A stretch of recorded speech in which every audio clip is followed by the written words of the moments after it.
to the Monday morning Introduction to Philosophy and Theory lecture series. My name is Julian. Welcome to everybody on Instagram. Welcome to everybody joining us on YouTube.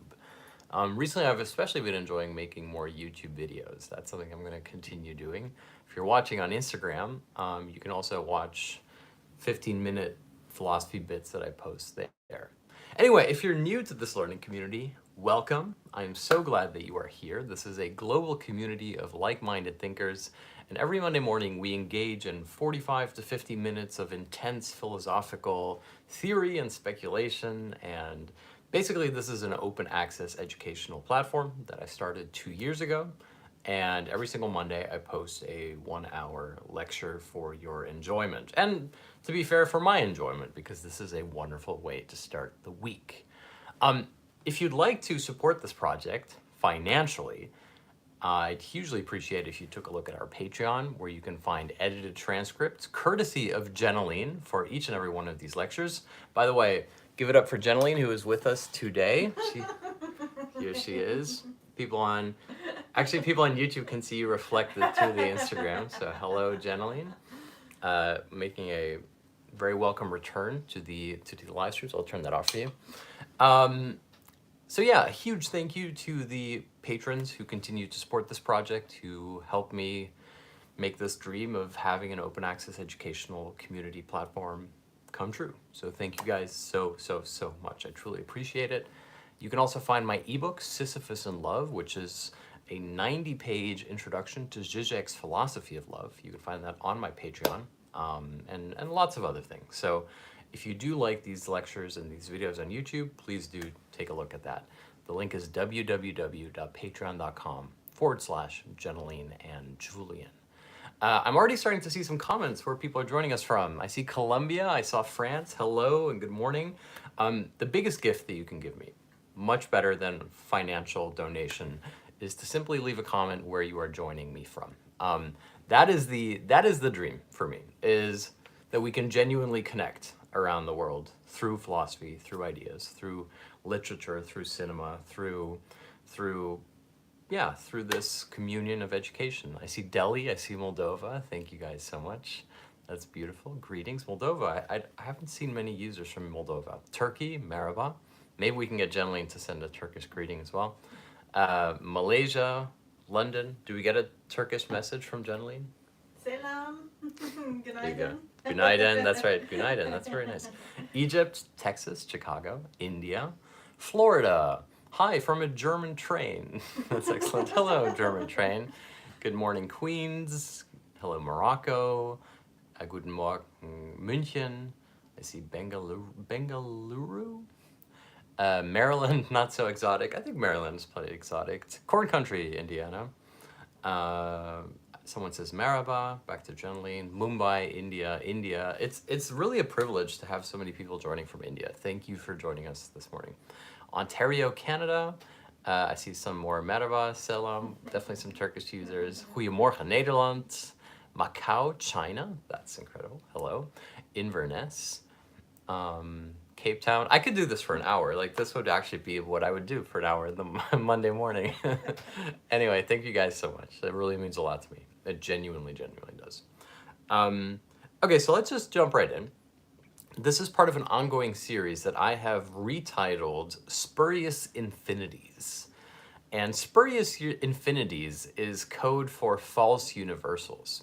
And it's basically an introduction to Slavoj Žižek's theory and interpretation of the idea of universality within philosophy, which is of course very abstract, but we can also relate it to his critique of ideology, his critique of postmodernism, and various other ideas along the way. So if you read Sisyphus in Love, which was the book leading up to this series, which you can find on Patreon, the final chapter of Sisyphus in Love is actually called Love as a False Universal, where we start talking about the idea of false universality and why the tradition of continental philosophy, and Marxism in particular, dedicates itself to the critique of so-called false universals. And so this whole series is going to be about false universality and that idea, but I want to do it in a way that is accessible and entertaining without dumbing it down. That's always been the project, essentially, to take abstract and complex ideas and hopefully make them accessible and enjoyable to learn about. And I think Jenline's going to be in the background as well. Yeah, are you painting? Is that what you're doing? Okay, that's wonderful. Jenline's going to be here with us in the background because Jenline edits these texts, and having audio really helps, I think. So know that Jenline is going to be here as well. All right. Okay, let's jump right in. So the quote-unquote big news of the week was that Elon Musk posted a poll on Twitter, of course, asking whether or not people wanted Donald Trump to be reinstated, to have his account reinstated on Twitter. And I need to actually interrupt myself. So Jenline, you are drawing, which is wonderful, but I can see you from the corner of my eye, and it's slightly difficult for me to focus. No, you can totally be here. That's fine. I'll be here. Do you want to be next to me drawing, or I can be here. is that okay? I hadn't realized that would be a problem for me until it became a problem. This is what happens when we leave the car. No, you're That's okay. That's okay. Jenline is here, which is just fine. Drawing on her iPad. You can draw. I just felt, I realized that it was like literally in my line of sight, and I was starting to just get in my own head. Yeah. Am I bullying you out of? No. Are you sure? Yeah. Okay. Sorry about that, guys. Okay, I am back. Okay, so the news, as you know by now, was that Donald Trump's account was reinstated on Twitter.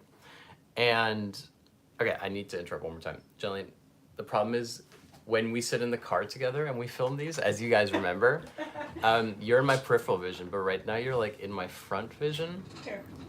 Okay, come around next. Is that okay? Yeah. You don't have to like literally stop what you're doing for me. That's okay. We try. This morning, Jenniline was like, do you mind if I just come and work in the study? I was like, yeah, that's cool, that's fine. And then I realized it's actually hard for me to do. Is that okay there? Yeah. Yeah? All right. If you're wondering, You tell me. this is our communal workspace that we share. And you can see there's a desk with two sides. We've always shared a workspace pretty much up until now. All right. Apologies for that. Okay, this is going to be the third attempt. So basically the idea was that, okay, this is not working for me at all. I tried. You can be next to me if you want to be. Yeah, but I like we wanna used to be, do. Like off camera. You can be off camera. Yeah. So if you guys are joining for relatively new viewers, for about a year and a half, Jenline and I co-recorded these in our car.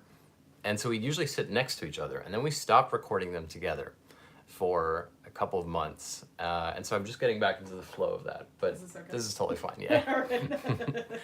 Now Jenline is like the person, like the classroom, like attendant. like the who's monitor. The monitor, Yeah. exactly, yeah.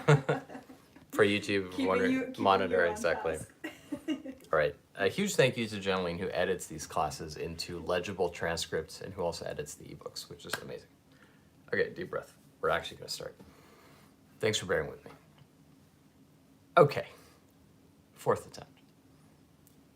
So, Elon Musk on Twitter reinstated Donald Trump's account after posting a poll. A poll that he captioned Vox Populi, Vox Dei. And of course, most people will have at least the bare bones of Latin to realize that that means voice of the people, voice of the God, voice of God, sorry. In other words, that Elon Musk was saying the voice of the people is the will of God, that there's a direct correspondence between the absolute will and the idea of the people. In other words, what, if you want to really simplify it, he simply said, the voice of the people is absolute. This is a twist on the idea when we decide something and we say the people have spoken. And so Elon Musk, as you probably know, posted a poll, simply yes or no, would you want Donald Trump to return to Twitter? And he posted Vox Populi, Vox Dei, the voice of the people, voice of God. And that's something that we're going to be talking about today. We're going to be talking about this equation of the idea of the people with the idea of God, and whether or not the people can ever stand in for the idea of an absolute, or if the idea of the people is maybe even more interesting, a kind of absolute that has no correspondence with its own form, with its own content. That's something that we're going to talk about a little bit more in this class, but we're going to do it step by step in a way that is hopefully relatable. When I saw that tweet from Elon Musk, the Vox Populi, Vox Dei, the first thing that came to mind was actually a little joke from the author Simone Weil. It's a joke that I've also seen Žižek reference, and I was surprised to find it in her writing. And Simone Weil essentially argues, this is one of her, I believe it's one of her diary entries. She says that when Marx argued that religion was the opium of the people, surely in modern times we should turn this around and say that it's the people who are the opium of the people. And that applies, of course, today as well. The idea of the people being that which animates the idea of populism itself, right? It's almost a tautological animus that the people become excited at having represented themselves, which is not necessarily a bad thing. It's, of course, a key democratic principle that the opium of the people today is simply the people. And this idea of the people is something that I want to explore a little bit more in this class, in these next 40 minutes, in a way that we can hopefully do step by step. That will make sense. I realize that I've gotten very thrown off by now. I'm sorry. I'm learning how to do this with the monitor next to me. Okay, so we have this idea of the people, right? And that the people is hereby absolute, that the decision of the people is absolute. And one of the arguments that Hegel already makes, we go all the way back to Hegel, is that the people is an interesting proposition because most people don't really identify as being part of the people.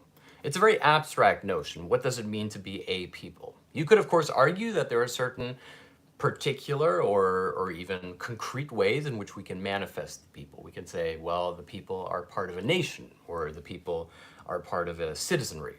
Of course, historically, when we look back, the very idea of who gets to be counted as part of the people changes over time. It took a very long time for women to receive the vote, for example. It took a very long time for African Americans to receive the vote. And so we realize that the very idea of the people, which is posited as a kind of universal zero-sum level of participation and identity, is itself something that had to be politically contested. And that the way in which we identify the idea of the people thereby changes. Of course, you could also make the argument that vice versa, the reactionary stance of defining the people is always to argue that we have the so-called enemies of the people. Remember, this was one of Donald Trump's, if you will, almost like Homeric adjectives, that the press was the enemy of the people. The media was the enemy of the people.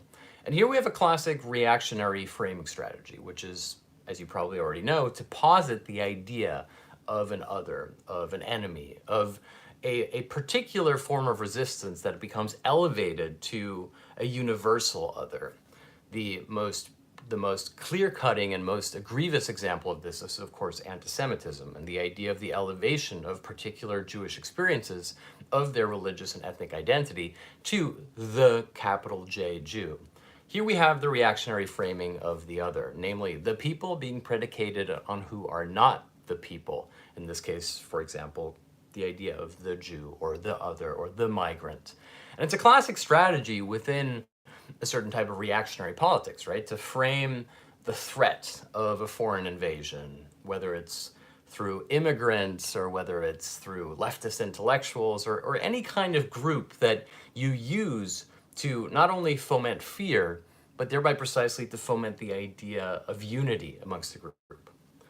This is part of the problem of having the people in its abstract form, that it requires some way of becoming concrete. And the two ways in which we make the idea of the people concrete is, of course, by means of voting, which is itself a very abstract process if you think about it. Or it's by creating the idea of a reactionary other, of an enemy of some kind. And this is also why one of the arguments that I find really interesting that Žižek has is that part of his critique of ideology is that he says that instead of saying that there's an ideology of identification, perhaps we should argue almost the exact opposite. Perhaps the predominant ideology today is the ideology of disidentification. And what does he mean by the ideology of disidentification? Essentially what he means is that the best way to make somebody belong is to make them feel like they don't belong, like they stand out. Now you hear that and it sounds incredibly abstract and you think to yourself, wait, doesn't that seem like it would replicate the problem of pushing somebody out of an in-group? And yet, let's take as an example for a moment that let's say you go to a Donald Trump rally or any other political rally for that matter. and everybody's getting really worked up, and you're there. And one of the interesting things at the Donald Trump rallies was that everybody who was there, when the journalists interviewed them, a lot of the people said, well, I'm here just to see what other people are doing, right? One of the attractions of a Donald Trump rally was that people became curious, that they showed up because they wanted to see what was going to happen. And that only a small minority of people came out as out and out Trump aficionados. And this is an interesting, and a lot of journalists, of course, drew from this the wrong conclusion that thereby Trump did not have support, that people were there simply out of curiosity, that they weren't actually going to vote for him. When the opposite is true. The argument, and the argument that Žižek is making by means of the ideology of disidentification, is that we identify with something precisely by indulging ourselves in the illusion that we are standing one step outside of it, that everybody else is an idiot, but we're really smart, that we are somehow above it. And this isn't unique to a Donald Trump rally. You could say that this is one of the key features within a consumer society, or even within capitalism. The idea that everybody is unique and different and precious, and that you somehow stand out from the crowd. And that if you feel like you don't sufficiently stand out from the crowd, then surely it means that you simply haven't made the right consumer decisions, and that you need to buy cooler clothes or listen to more interesting music. All of which isn't a bad thing necessarily. Obviously, it's good to have the freedom of expression and the freedom to express your own individual preferences when it comes to music and clothing. Surely it wouldn't be more emancipatory to have to wear uniforms all day. And yet, this is precisely where we go back to the problematic element of the universal. To take uniforms, for example, school uniforms. One of the interesting things about school uniforms is that even when you have a system of school uniforms, i.e. everybody has to wear the same thing, it's precisely within a system of school uniforms that little differences become magnified, that little acts of resistance suddenly take on enormous meaning, whether it's the way in which you wear earrings, or it's the way in which you have your tie slightly less straightened. It could even be the relative length of the skirt that you wear. Suddenly, because of the universal norm, every little act of resistance takes on particular meaning. It becomes an act of freedom because it is set against the abstraction of the norm. Here we have already a little bit of an indication of what both Sartre and Hegel, albeit in very different ways, would call the difference between in itself and for itself. Take, for example, the idea of freedom. For Sartre, and I'll explain in a moment why that's different from Hegel's idea, for Sartre, the idea of freedom in itself was completely useless. Namely, you are free. You have a body, you can do things with it. And yet, unless you choose to act upon that freedom, unless you assert it against the horizon of existence, hence existentialism, you are in a sense unfree. Depending on how you look at your body, you could see it either as a vessel of freedom, or you could see it as a cage, as a limitation. And so Sartre said that the way in which you emphasize your freedom, the way in which you realize it, depends on your perspective on how you experience your preconditions. The abstract condition of freedom thereby results in a necessity to act in order to actualize your freedom, in order to actually make it free. We'll return to that in a moment. There's the Hegelian twist on this, and where Sartre is different from Hegel, is that Hegel doesn't really believe that there's an a priori universal substance. There is no neutral body that is undetermined by the existentialist agency of its own freedom. Instead, the very idea of a neutral body that can be inhabited according to agency is a retroactive fantasy that emerges because we are stuck within the consequences of our own agency. But that's something we can put aside for now, and we'll get back to eventually. And so this problem, right, which is a very universal, accessible problem, which is what do I do with myself? How do I actually use my life in a manner that feels emancipating and liberal and free? I.e., how do I live freely? Is a universal problem that we experience. And yet the particular reality is that the manner in which we make ourselves free, the manner in which you express your freedom, is thereby always apropos other people. Here we end up in the we should avoid ending up in the classic conservative critique, which is, for example, the current iteration of it is to point towards Gen Z and to say, well, everybody wears the same, what is it, septum piercing? Is that what it's called? Everybody wears the same kind of piercing in their nose. And they all think that they're individual, but secretly they're all normies.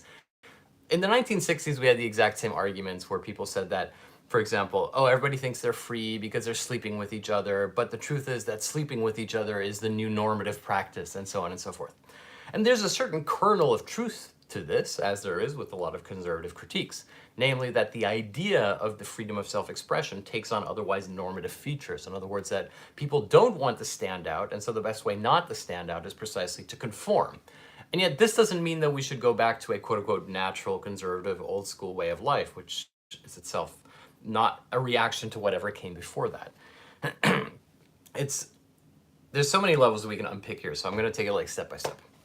I'll give you an example because some people were asking for more examples. So there's a film from the 1960s, I think it's like 1967, that I was watching recently. And it's one of Eric Rohmer's, part of the French New Wave, one of Eric Rohmer's moral tales. And it's a beautiful story. It's called La Collecte, I can't speak French, so it's La Collectionneuse, which means the collector, of course, female collector here. And the very idea of collecting, and the name of the collector is ambiguous in this title. We have art collectors, namely we have essentially two characters. There's more characters, but the two main characters are a petit bourgeois man, very attractive, very young, very attractive, who is not an art collector, but a facilitator of other art collectors. And then we have a young woman, again, very young, very attractive, who is referred pejoratively and misogynistically as a collector because she, quote unquote, collects men. And what's really interesting about this movie is that the basic premise of the film is that the young petit bourgeois man, the man who works for a living facilitating other art collectors, he decides for once to take a vacation, to do nothing. He goes to a villa, at the Riviera, and he decides to do nothing. And yet he finds it very difficult to do nothing. In fact, this is the central dilemma of the movie, is that one way of actually doing nothing within bourgeois ideology is to simply enjoy your profession. That we have here what Žižek calls pseudo-activity, that as long as he's doing something that feels that it is somehow following the incentive structures of his profession, namely that he is making a little bit of money, or he's making more connections, or that there is some business angle to what he does, he feels like it is somehow worthwhile. He knows that it doesn't mean anything, and yet it's easier than doing nothing. And he finds himself in this predicament, which is that it's very hard to actively do nothing. And thereby he takes what is essentially, again, the petit bourgeois mentality. He decides to come up with little rules. I'm going to get up at this time, excuse me, I'm going to get up at this time, I'm going to go to sleep at a decent hour, I'm going to swim every morning at 7 o'clock. He, in a sense, takes his freedom and economizes it so that it becomes like work. And the crucial thing in the movie is that it is exactly at this point that he disdains the woman. He disdains the woman for her leisure and for her sexual freedom, which is a beautiful irony, right? Because he himself thinks of himself as a dandy. This is the crucial part. He is a petit bourgeois. He is, to all intents and purposes, someone who economizes his life according to the purchase of commodities and the sale of commodities. He sees himself, in fact, as a healthy commodity, as a young, virile man. And yet, he thinks of himself as a dandy. The ideology that he has is, I am not just an art dealer, I am a dandy. And yet, what is one of the key attributes of the dandy is that the dandy is supposed to not follow these incentive structures. And so when he tries to embrace being a dandy, namely being free, he thereby says, well, I'm going to do it according to rules. And it is exactly at that point that he becomes misogynistically obsessed with the woman who doesn't seem to follow a moral code, who doesn't seem to have these rules, who is simply content in her freedom of sleeping with other men and doing nothing. And this is the beautiful paradox of freedom in itself and for itself, that we want to have freedom in itself, and that in order to realize freedom for itself, we have to economize it, we have to taxonomize it, we have to create rules and regulations by which this freedom is realized to us. And one of the beautiful ironies of this movie and of the entire Eric Rohmer morality story series is that it essentially points out that all of these moral codes that these men follow are in each and every way going to lead them into a dead end. That no matter what they try, the very idea of trying to find a rule that becomes a categorical imperative is fundamentally impossible. After all, your rule is a reaction to other people's rules. And so here we're back again. I don't know, am I going too fast here? No? And so here we're back again at this idea of of freedom. But let's focus for a moment on professionalism, right? So I already mentioned briefly that within bourgeois ideology, that the profession is very important. What do you do for a living? And this is still the standard question that you will be asked. Let's say that you go to, I don't know, a family gathering or a dinner party or any kind of social event. You're much more likely to be asked, what do you do for a living, than what are your thoughts on, I don't know, impressionism or something like this, right? On the one hand, it's a mercy. We're simply asking something fairly universal. Almost everybody works, and so we're asking to have a little bit of insight into their life. And yet underneath this interest is, of course, the polite and, again, necessary, or what Adorno called the truthful lie of polite interaction, or what Hegel called Sittlichkeit, is to say that I'm going to ask you for something that will not reveal who you truly are. Don't tell me who you are, tell me what kind of work you do. It becomes almost like a useful barrier that we use in order to facilitate interactions with others. And those of you, like myself, who work in professions that are very difficult to explain, find ourselves looking for commonplaces that can accurately describe that which we do.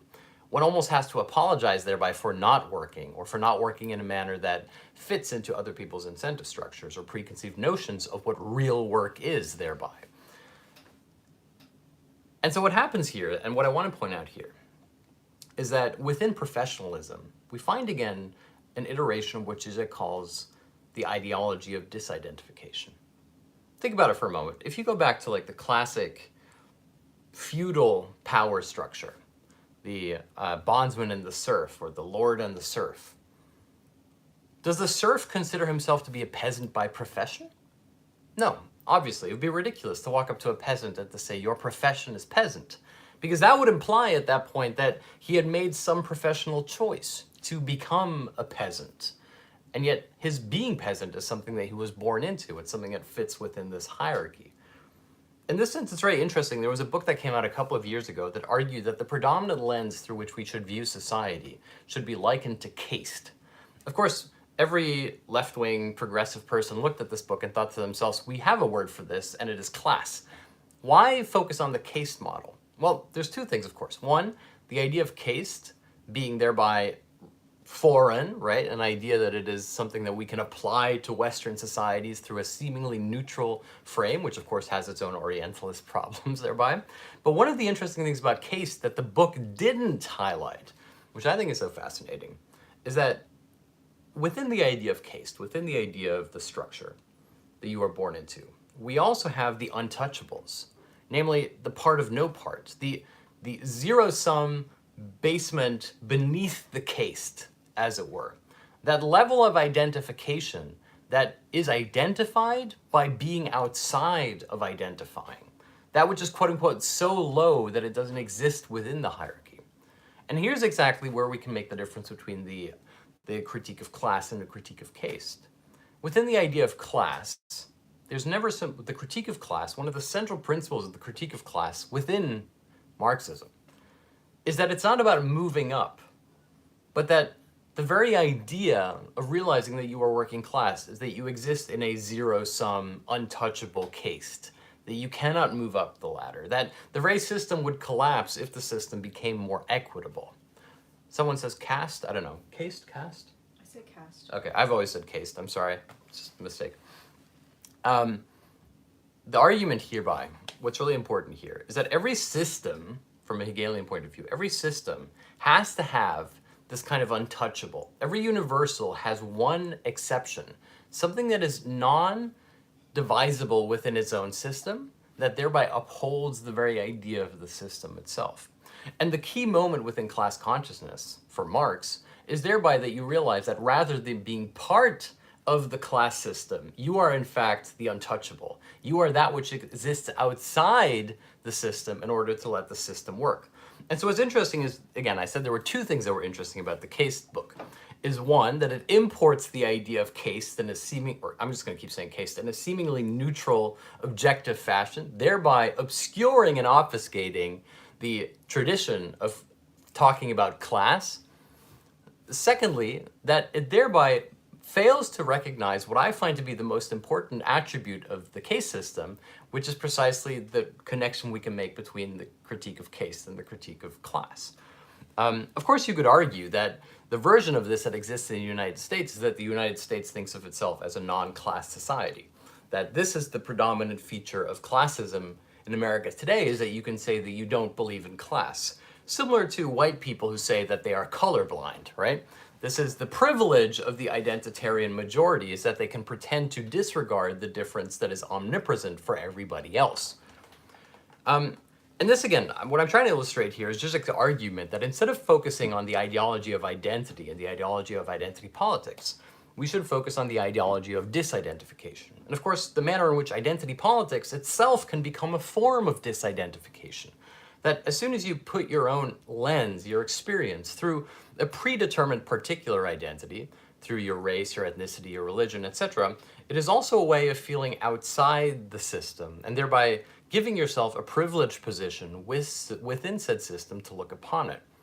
Think about, for example, how with the ancient Greeks, one of the things that they argued, not all of them, of course, what the Greek philosophers argued, was that the barbaroi, rather than being the antithetical reactionary other that created the idea of Greek identity, because the Greeks were much less reactionary than the Romans were in this sense, the idea was that the barbaroi had a privileged position that the barbaroi could be the vessel of truth upon the Greek society. This is something that I find really poignant and really beautiful, is that it's precisely the immigrant, it's precisely the outsider, the barbarian in this sense, who has a privileged view or stance on that society, who can see it for what it is. You can experience this right now. Go to any sporting event that is an international sporting event, or go to another country during the World Cup, and see the frenzy and the hysteria people experience around their own nationalism, their own patriotism, and it will immediately appear as somewhat irrational and foolish to you. It's like two religions. It's like you take a Christian and you take them into a mosque, and the Christian will be like, wow, I can't believe that these people are all bowing down and kneeling to Allah, right? Instead of this communal interaction, when you look at it from your own privileged position of otherness, something else becomes not a mirror, but it becomes something that is very antithetical to you. This is also why the people who are most attached to the idea of nationalism are usually precisely those who have never left their own country.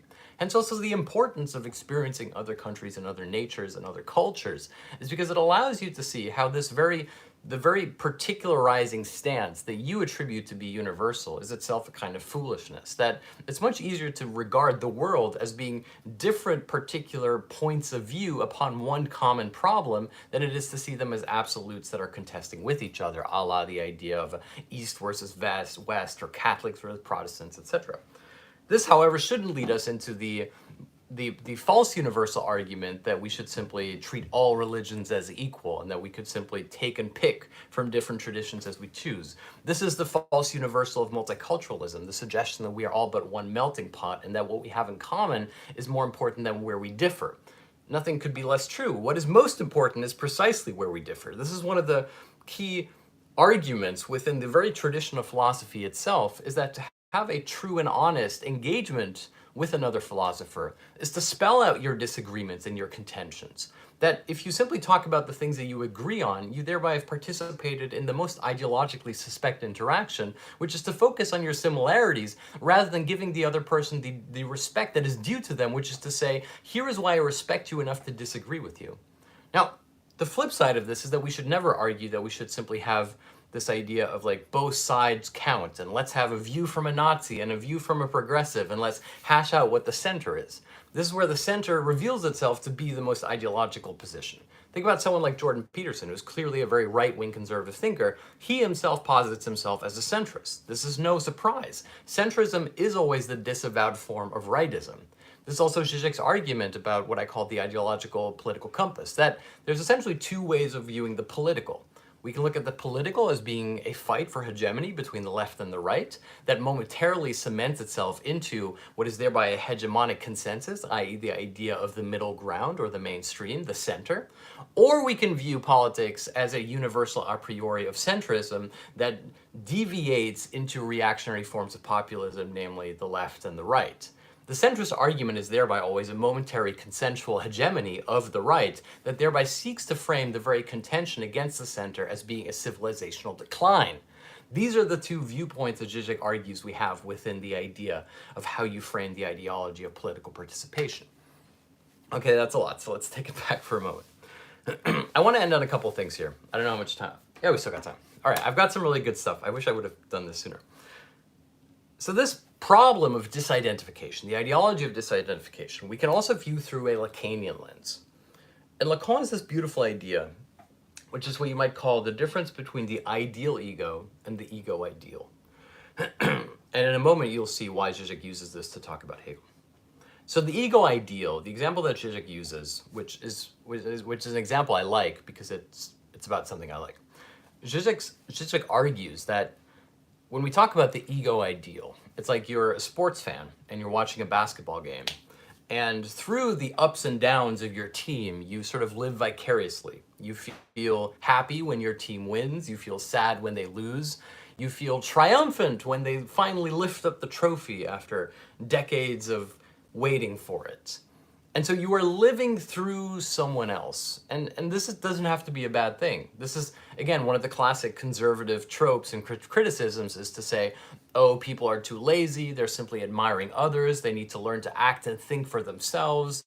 If only we didn't vicariously live through others, we would be able to live for ourselves. No, nothing could be less true. And it's perfectly normal to live through others.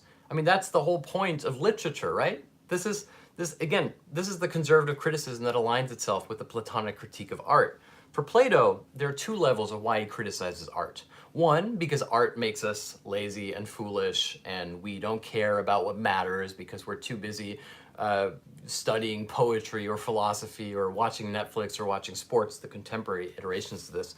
But the second metaphysical problem that Plato has with the idea of poetry and art is that for him it is the copy of a copy. After all, the binary that Plato posits, the metaphysical system of Plato, which is an adaptation of the metaphysical system of Socrates, is the idea that we have the essence or the divine, the absolute in the sky, a priori an sich, that trickles down into the world of illusions, appearances, objects, and that thereby we all live already in the cave, as it were, the allegory of the cave. Thereby, to have art, to have the idea of poetry or anything that is aesthetically pleasing, thereby becomes like having a painting on the wall of the cave. It becomes a copy of what was already a copy, namely a copy of what was already an illusion cast upon the wall as a shadow by means of the fire. Allegory of the cave, you're probably already familiar with it. Anyway, this argument for Lacan would never stand. The idea of the ego ideal is that we live not only vicariously through others, but that we frame the world through others, like a Jamesonian cognitive mapping, that we see what others do and we thereby find a kind of moral code within it. In other words, to go back to our original theme, that freedom and our own agency, which we experience as for itself, is thereby something that we learn to do through others, that we are free because we are liberated by others. We see an athlete doing something incredible and we think to ourselves, wow, now I feel like I can go out and do something myself. And this is what Lacan then juxtaposes with, this was, again, the ideal ego. Did I confuse these? I hope I didn't confuse them. The ideal ego, namely the person I look up to, the person I would like to be like, but maybe I don't even want to be them. I simply enjoy living through them. The ideal ego versus the ego ideal. And for Lacan, the ego ideal, and this is crucial, the ego ideal isn't you watching the basketball player. The ego ideal is the basketball player imagining himself being watched, right? Because why would the basketball player be participating if it weren't for the trophy, if it weren't for glory, if it weren't for competing with his heroes, if it weren't for knowing that he was being watched? And this is where Žižek adds what he calls a third gaze. And Žižek's third gaze works like this. We have the gaze of the spectator upon the athlete. Then we have the athlete who knows that he is being watched. In other words, the internalized gaze of the athlete. And then for Žižek, we have the third gaze, which is the athlete performing for an invisible gaze, for an invisible other, for the idea of competition itself, the idea of glory, the idea of competing with the greats. Like, for example, when it comes to me, I have very few professional goals in life. And yet, if someday somebody would like to read my book, and my book would be in the same bookshelf as another thinker who I admire, this would be my third gaze. I would feel like the skies had parted and the gods and the tradition of philosophers had looked back upon me, and I felt like I had come home, as it were. This third disembodied gaze, by which we fully actually realize our own self within the interpassivity of others, which is specifically not the interaction with others, but the interpassivity within others. What Sartre might have called hell is thereby heaven. That is the idea of the ego ideal. And again, this goes back to the ideology of disidentification. Let me give you another example. Years ago, I had two German friends who had invited two Syrian refugees into their home. And this was part of the time when Germany was taking in a lot of Syrian refugees. And when Angela Merkel made the surprisingly provocative statement that this is something people could do. And wir schaffen das, I think was what she said at the time. We can do it. Her own iteration of Nike's "you can do it," or "just do it," or whatever it is. Anyway, the point being, not Angela Merkel, my friends had taken in two Syrian refugees. In fact, it was a family. It was two adults and they had two children. And they had this really interesting experience, which is that they were going to take these refugees to the Goodwill, or the German equivalent of the Goodwill, to buy them some clothing. And they said that they were very surprised by the reaction of the refugees living with them. The refugees said, under no circumstances will we go to the secondhand clothing store. We want to go to a German department store, which of course is their right.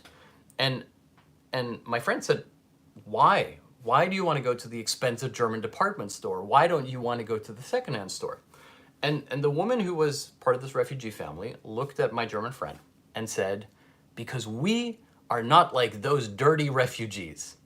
And that was such a beautiful moment of disidentification, right? That to be a refugee isn't to feel like you are part of the huddled masses and that you are somehow to be pitied and that you are at the mercy of benefactors. Instead, the most ultimate realization of the identity of refugee is perhaps to say, I'm not like all those other refugees.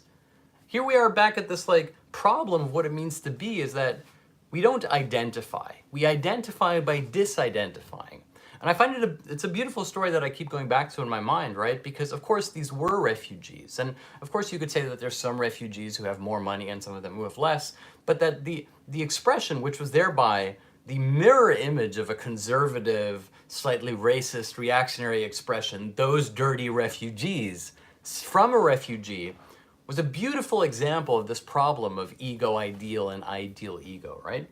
And of course, this is also why Žižek, for example, has criticized a lot of well-meaning liberals and even leftists apropos the idea of romanticizing refugees and immigrants, which is to say that when you romanticize them, when you treat them as the people benefiting from you and who have somehow sanctified you by means of the charity that you have shown them, you've actually relegated them to precisely that which they do not want to be. And so the point thereby is that the ego ideal, this idea of a third gaze, the idea of a gaze that you have to resist yourself against or find yourself recognized within, there's something emancipatory here as well. The idea that I am not simply viewing or being viewed by, but that there is a disembodied other that views me through another lens, what Lacan might have called the big other. This is how we participate in what is known as symbolic identification.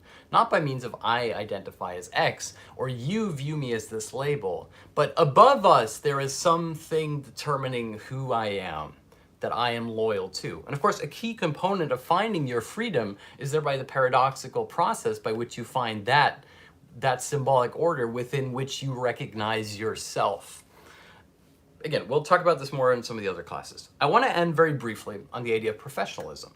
One of the things that I love, for example, within the Twitter bios, for example, you go to a politician's Twitter bio and we'll say something like politician, I don't know, for the Democratic Party, whatever, and then it says mom, dog lover, enjoys poetry on the weekend, etc. That there's all these multiple levels of particular identities that are thereby supposed to signal I am a human being. I'm not just a politician, I'm just like you, I am also a parent, and yes, I love dogs, I don't hate them, and I indulge in some poetry, but only when I really have nothing better to do, so you don't worry that I'm wasting your tax money. This idea, again, of the sequence, which you might call, again, a spurious infinitive of particular identifiers, is not only the ideal way of conforming, but is specifically the identity of the ideology of disidentification within bourgeois ideology and capitalism. Namely to say that instead of saying I am X, I'm going to say I am X, but not only X, I am also X other things. That thereby your authenticity is supposedly being proved by your disinvestment with one overarching identity as such. Again, to go back to the idea of Marx's critique of the commodity fetish, one of the main things that Marx argues is that the commodity fetish and what he calls bourgeois ideology is specifically the process by which the power structures of the master-serf relation, the master-slave relation, remained in place except they become disavowed. In other words, that capitalism, which is supposed to present itself as a break from the power structures of the master-slave relation, of the lord and the bondsman, or the serf, instead is simply disavowed and now takes place under the name of its perceived opposite, namely under the name of freedom. And so thereby we have this in the Twitter bio. The Twitter bio being, I am not just born into one identity, I am in fact all these other identities. And thereby we could argue that the perfect, like the coming full circle of this process is thereby identitarian politics, to say that I'm a politician, but I'm not a dog lover, I'm not a poetry lover, I am not a mother, I am simply a black person, or a Jewish person, or a Catholic person. That thereby your identitarian participation becomes your particular form of insistence on a pre-existing universal ground upon which your stance is thereby predicated. Again, this is how we have to understand Žižek's argument that we are thereby dealing with a false universal, a spurious infinitive, namely not a neutral zero ground upon which your particular view is represented, but itself a form of disavowal, a form of obfuscation that takes place precisely within the idea of commodification. That your identity, and this is where we have to make a very crucial side point. One of the conservative tropes against identity politics is to dismiss it as being simply a market tactic. Oh, you're using your blackness in order to be more competitive in the market. And this is exactly what we should resist here. It's not about becoming more competitive within the market. It's trying to suggest that you yourself have a privileged view upon one point of the market that thereby is a niche that is only towards you. The conservative argument would be, yes, you've created a niche and thereby you've created demand. And yet the identitarian argument would be always to say, you fail to recognize that the entire universal participation of capitalism is thereby already a niche. That the ultimate idea of universal equal participation, the idea of the market, the idea of neoliberal market logic, is thereby a niche that is particularly suited towards your identitarian position. The problem, however, and this goes back to Žižek's critique of the politics of disidentification, which is his critique of the politics of identity politics, is that it maintains this idea of market-level competition. That it maintains this idea that the way to resist capitalism is to carve out your own niche within capitalism. And that's ultimately part of Žižek's critique of identity politics. There's a lot more that I want to do here, but we're going to have to wrap it up for today. We're going to have to pick it up in the Q&A and pick it up next week. So what we've had today, to just recap very briefly, we started with the idea of the Vox Populi.